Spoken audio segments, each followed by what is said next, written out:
หมอยสูงค่ะหมอยสูงปีๆน้องๆผู้ปันแห้งขาวสายหมอหอมกุกกอกค่ะเมื่อในก็เป็นวันที่10เดือนธันวาคมที่4ปี2025ในตอนรายการเฮาค่ะตอนในเดี๋ยวเอาปีๆน้องๆเฮาค่ะมาหับถอมด้วยเกี่ยวกับเรื่องรองตั้งฮักในค่ะเนาะตอนในเด็กก็ได้ออนกันมาเลยเพียนด้วยว่าก้นใจนำเขาในมีไว้ดีหลายๆพองไหนค่ะ10เมืองอันมีก้นใจนำเหลือเสเปิ้นสุดในโลกลมฟ้าไหนค่ะใน10เมืองนั้นเป็นเมืองหลายๆในเฮาค่ะมาแต่เลยเพียนกว่าค่ะเนาะ เฮาคาเตแต่ดีหมาย10กว่าค่ะเนาะหมายที่10อันมีก้นใจนำเลอเสเปิ้นสุดในโลกลมฟ้าหมาย10ในเป็นเมืองอังกฤษค่ะเพราะว่าเอาโหปากมันว่าเนี่ยจึงเต็มอยู่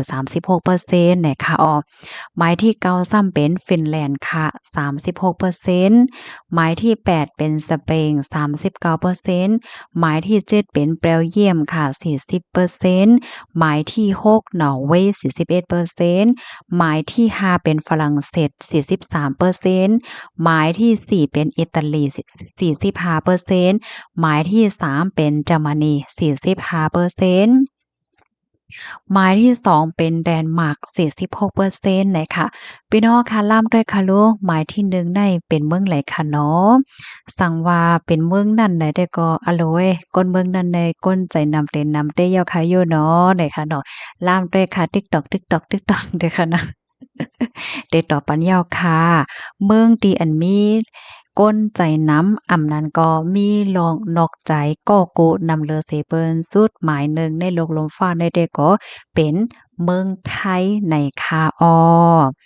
เพราะว่าเอาโหปากมันว่าในจึงโหปากเลย51%ค่ะแต่เลยว่าเป็นเมืองในกลเอเชียเนี่ยค่ะเนาะแล้วก็เป็นเมืองที่อันมีก้นใจน้ำ เลือเสเปิ้นสุดเป็นหมายที่หนึ่งในลุ่มฟ้ายาวว่าหนังใดค่ะพี่น้องค่ะหันถึงจึงหือพองค่ะเนาะอันใดได้ก็อยู่ดีโพโรงเรียนโพเตรียมเขาค่ะเนาะอันใดเปิ้นก็เอาข้าวยามแหวก็เก็บหอมตอมจู้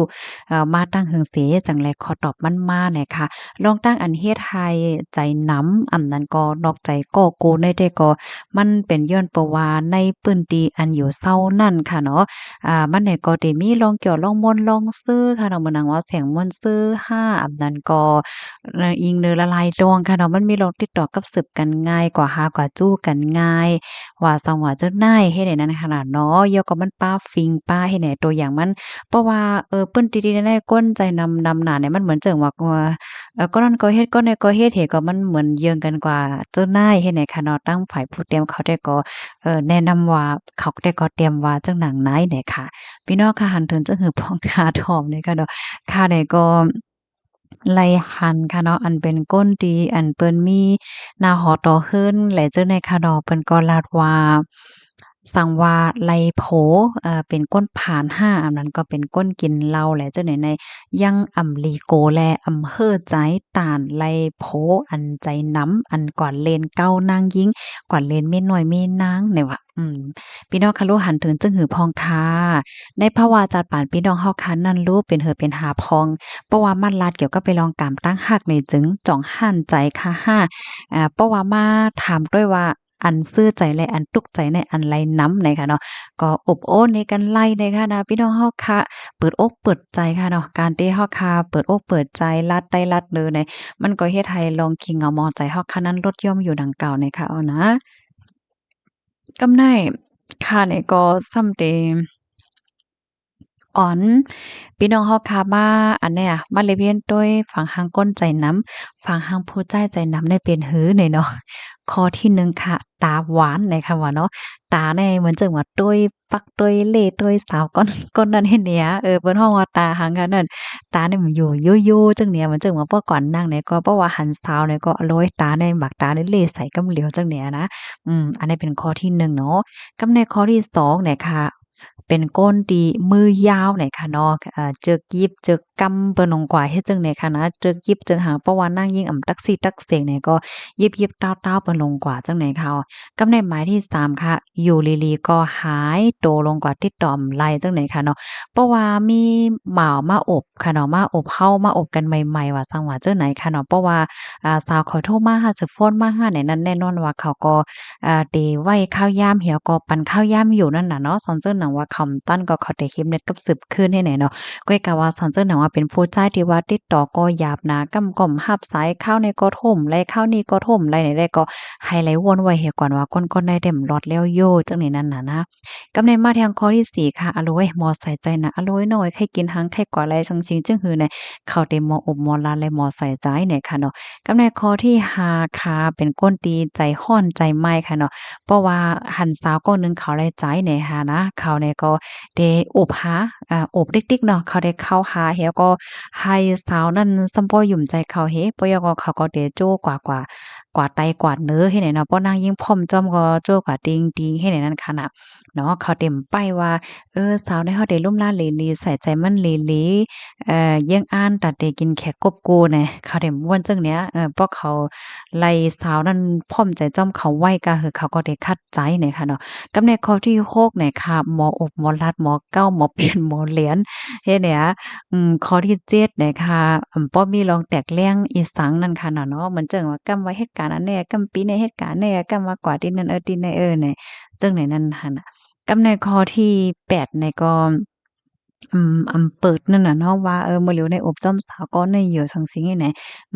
บ่เปิดเฮ็ดจังไหนค่ะเนาะข้อที่9นะคะหมอลาดหนาเนี่ยค่ะเนาะหมอลาดเอาเลยหมอลาดน่ะปีในมีจังนั้นจังใดเดลุ่มลาน้องสองเสียงจังใดจังใดเฮ็ดให้เนาะกับในข้อที่10เนี่ยก็มีรองรับนำน่ะค่ะเนาะฟ้อนก่อมปันต้วยว่าฟ้อนก่อมจ้อมย่อมตำวางไว้ค่ะเนาะก็ไว้กบเปิ้นหันฟ้อนน่ะสองเสียงแหน่เนี่ยเขายกตัวอย่างเปิงแตกมันค่ะเนาะ อันนี้ก็เป็นฝางหางก้นใจหนำไหนนั่นค่ะอ๋อพี่น้องค่ะหันถึงจึงหือพองไหนค่ะเนาะในภาวะจัดปานจ่องแย้มหบทบค่ะก้นใจแล้วถามพี่น้องค่ะตึกๆยาวให้ไหนนะมื้อเดียวในค่ะไลสตีน้ำแห้งหนาค่ะเนาะมันจังหนังวงวางได้ก็เป็นข่าวเงาลื่นหลังไว้ค่ะนะเอารู้อันนี้เป็นนางจึงค่ะนะนางจึงเล่าหังหลีลงบ่อนนั่นก็ยาผู้ใจแหลน่ะยอผู้ใจก็นั่นก็ อะโลเว้ยมันก็ได้เลยว่าแขนแต่นะมันก็บ่เลียนน่ะเนาะเลียนถึงขั้นที่เฮ็ดให้นางจึงในหยุ่มยำมาพี่น้องเฮาหยุ่มยำแล้วก็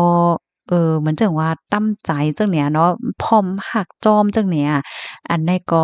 เอากว่าเอามาเนี่ยค่ะคกใจเลยอันไลเนี่ยมันจะค่ะคกใจเลยกันต้อๆนะไอ้จอกนะกันต้อมันโมเลียนน่ะเนาะไอ้จอกจางแป๊ดเนี่ยนั่นก็โมน่ะค่ะเนาะเปิ้นก็มาปันตาหันถึงตั้งหนำค่ะเนาะหน้าตามันจ้ายก็เป็นจึงนั้นที่ไหนเนาะก็เห็นว่ามันก็ลานว่ามันได้เป็นคนมีเงินว่าเนาะมีรถมีกาได้มีเป็นหลายลำว่าเคินก็มีเป็นกาฮือว่าโคจักผู้ใหญ่ก้นลงว่าซองซิงลาดองก็เฮ็ดจังได๋นะภายนางยิ่งก็ซ้ำหยุ่มแต่จังไหนอะเนาะเหี่ยวก็ซ้ำวันเอากว่าโฮบกว่าโทบตั้งผู้ใหญ่ก้นลงเฮเฮ็ดให้ลงได้นะ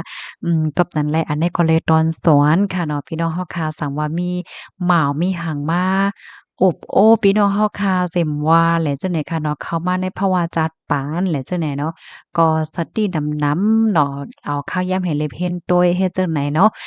มันก็ว่าย้อนเปิดทางใหญ่เงินเปิ้นเฮแลเป็นกว่าโยมันก็ว่าเฮ็ดจังไหนค่ะเนาะอันก้อยการไลยินว่าได้นั่งจึงในไลเสงเงินก็เจ้ามันลูกกวนให้แหน่ยินเป้าว่าจังไหนค่ะนะ